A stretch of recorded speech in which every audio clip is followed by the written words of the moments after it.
Chapter 2 The Statue Dream. Nebuchadnezzar, the king of Babylon, had a dream which was a nightmare, and it made him very upset. Calling for his counselors, advisors, and magicians, he demanded an explanation.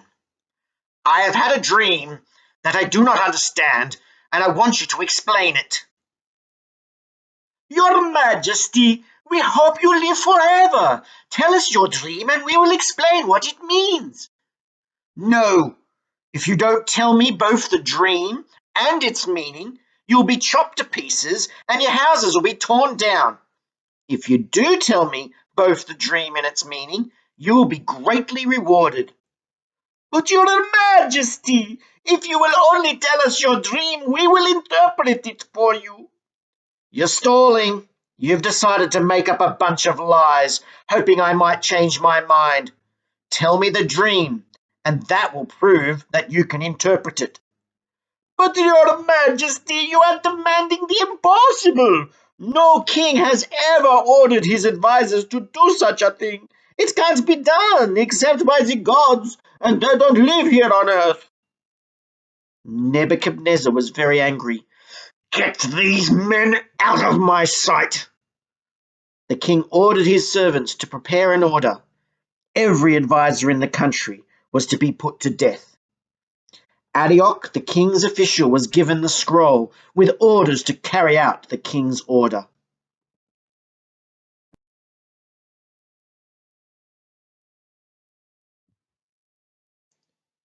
When Daniel found out about the king's order, he asked to be taken to the king.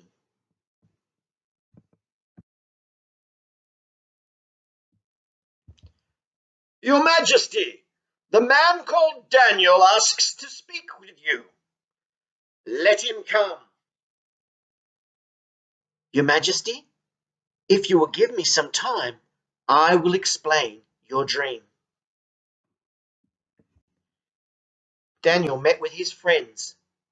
"My friends, we must pray that God will explain this mystery, so that we and the other advisors won't be put to death." In a vision at night, Daniel was shown the dream and its meaning. When Daniel returned to the king asked, "Can you tell me my dream and what it means?" "Your Majesty, not even the smartest person in all the world can do what you're demanding. But the God who rules from heaven can explain mysteries. While you were sleeping, he showed you what will happen in the future." "Your Majesty, you saw a huge and terrifying statue. Its head was made of gold. Its chest and arms were made from silver. From its waist to its knees it was bronze. Its legs were iron, and its feet were a mixture of iron and clay. As you watched, a stone struck the feet, smashing them completely. The whole statue was blown away without a trace, and the stone became a tremendous mountain that covered the entire earth.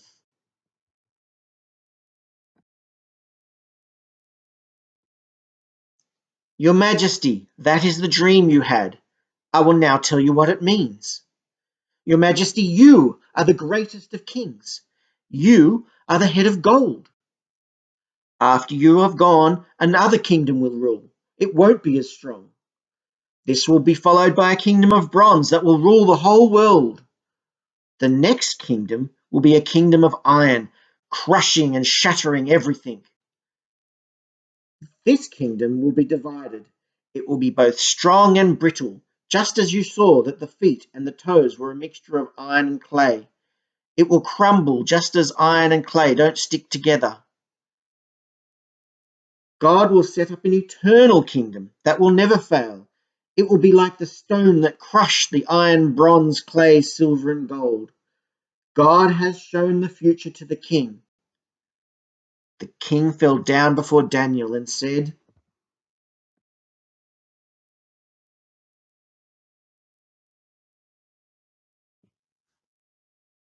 Surely your God is the God of gods, and the Lord of kings, and a revealer of mysteries, for you are able to reveal this mystery. The king presented Daniel with lots of gifts and promoted him to be the governor of the Babylonian province and put him in charge of all the other wise men. At Daniel's request, his friends Shadrach, Meshach, and Abednego were also appointed to high positions in the Babylon province.